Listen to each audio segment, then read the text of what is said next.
We wanted to know a little more about the practical consequences of cyberbullying and what we could do from a different perspective. So we interviewed Nathan Dandreau, the school resource officer at Lamoille Union High School. He gave us some insight into the law enforcement perspective on cyberbullying and some good suggestions for what we can do. So the national statistics say about 1 in 5 kids experience cyberbullying over the course of a career. Would you say that's accurate for Vermont too? I would say it's probably higher than that. I mean, that sounds like a general statement.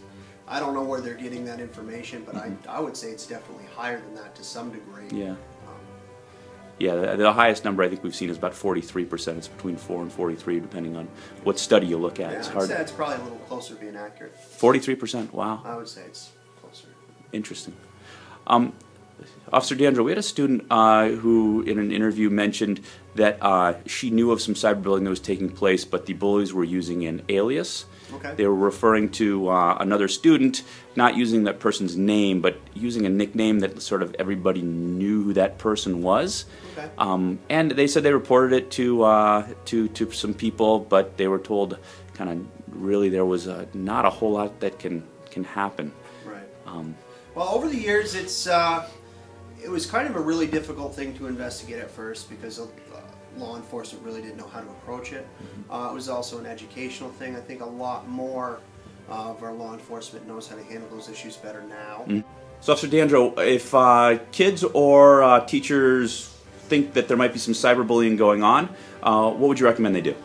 If there's any indication that there's some sort of cyberbullying, first thing they should do is find somebody that they trust to talk to, either administration or a teacher, and then hopefully they'll get a hold of law enforcement. It really depends on the extent of the cyberbullying. I mean, it's a very wide range of things that could possibly happen. I mean, it really depends on the particular situation, but regardless of what it is, find somebody that they trust first, administration or a teacher, and then hopefully they will relay that to law enforcement. So some cyberbullying issues have just kind of school-wide consequences, right, and some have more serious legal consequences. Absolutely.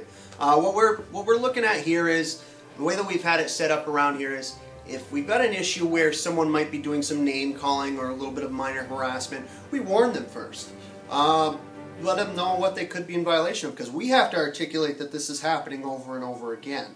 And the most common thing would be harassment by electronic communications. Most of the time it stops, but then sometimes you get some people who don't quite understand what the implications are, and then they continue. So we warn first, and then take legal action second. Okay. Professional development, we've been trying to figure out a good way of delivering that to staff.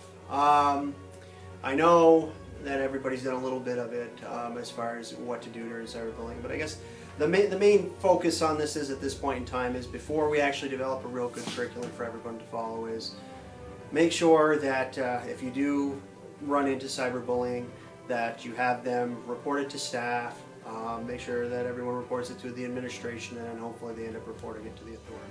Although Vermont has no specific laws against cyberbullying, harassment by electronic communication laws can be used to enforce anti-cyberbullying policies. The most important thing, though, is that each student have some adult, whether it be a parent, a guidance counselor, or a teacher, that they trust and they can communicate with if they encounter cyberbullying. Thank you very much.